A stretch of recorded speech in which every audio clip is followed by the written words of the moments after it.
ओम शांति। हम सभी भगवान के अधिकारी बच्चे हैं। जरा ख्याल करें, कितनी ऊंची बात है ये। भगवान हमारा, हम उसके, जो कुछ उसका वो सब हमारा, उसकी सर्व संपत्तियों पर हमारा संपूर्ण अधिकार। ये बात हम कभी भूले नहीं।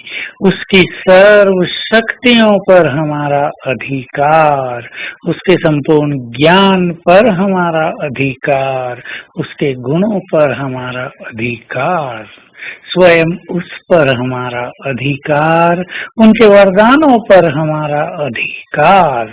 अधिकारपन को कभी भूले नहीं। ये नशा बहुत बड़ा नशा है संसार में। कोई राजा का भी बच्चा राजकुमार हो, उसे ये नेचुरल नशा रहता है कि मैं राजकुमार हूँ।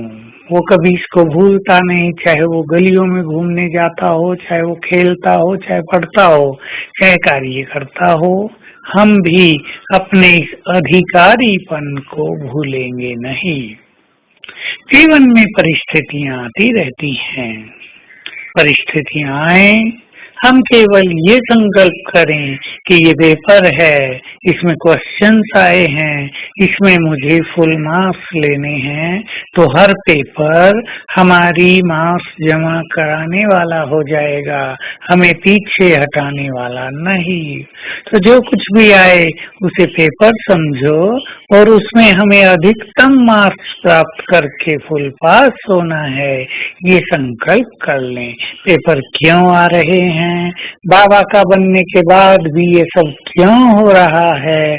हमने तो सोचा था कि बाबा के बन गए बस, अब सब समस्याओं से, विघ्नों से हम मुक्त हो जाएंगे, परंतु यहाँ तो और ही बढ़ गए हैं।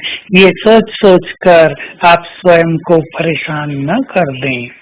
जितनी परीक्षाएं होती हैं, होशियार स्टूडेंट तो परीक्षाओं का आह्वान करते हैं।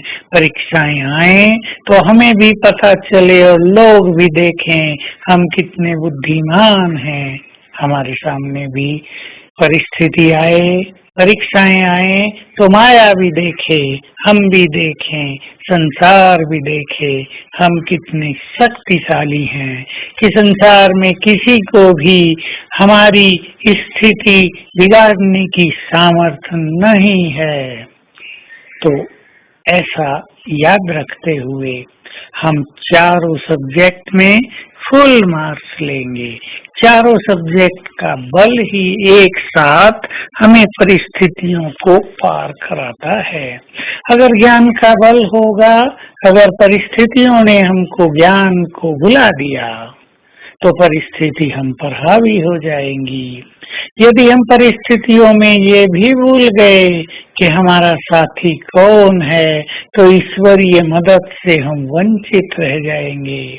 यदि हम ये भूल गए तीसरा सब्जेक्ट कि हमें तो साक्षी भाव की सीट पर बैठे रहना है, हमें तो अचल अडोल रहना है, परीक्षाएं तो आएंगी और चली जाएंगी, परंतु हमें अपनी स्थिति नहीं बिगाड़नी है, तो परिस्थितियों को संभालने में हमें काफी बल मिल जाएगा। साथ ही सेवा में जब हम बहुत बिजी रहते हैं निष्काम भाव से, जब हम सच्चे दिल से अपने को निमित्त समझकर सेवा करते रहते हैं, तो सेवा का बल भी हमें परिस्थितियों से मुक्त रखता है। जो बहुत सोचते हैं, जो खाली रहते हैं, जो निगेटिव हो गए हैं, जो उदास और परेशान रहते हैं, समस्याएं उन पर ही भारी पड़ती हैं। लेकिन जो इस जीवन को खेल समझते हैं, बहुत प्रसन्न रहते हैं, बहुत हल्का रहते हैं, बहुत पॉजिटिव रहते हैं, समस्याएं उनका साथ छोड़ जाती हैं। जब वो देखती हैं इनके साथ तो स्वयं भगवान है। तो आज सारा दिन हम अभ्यास करेंगे तीनों लोकों में जाने का। मैं आत्मा यहाँ से निकलकर चली सूक्ष्म लोक में, फरिश्ते रूप में हूँ। बाबा ने अपनी 1000 भुजाओं की छत्र छाया मेरे सिर पर लगा दी है। फिर यहाँ से आत्मा बनकर चलेंगे परम धाम। अब मैं बाप समान हूँ, बाबा के वाइब्रेशंस के नीचे हूँ, उनके वाइब्रेशंस मुझ में समा रहे हैं, फिर नीचे वापिस आ जाएंगे। ये ड्रिल घंटे में एक बार अवश्य करें। ओम शांति।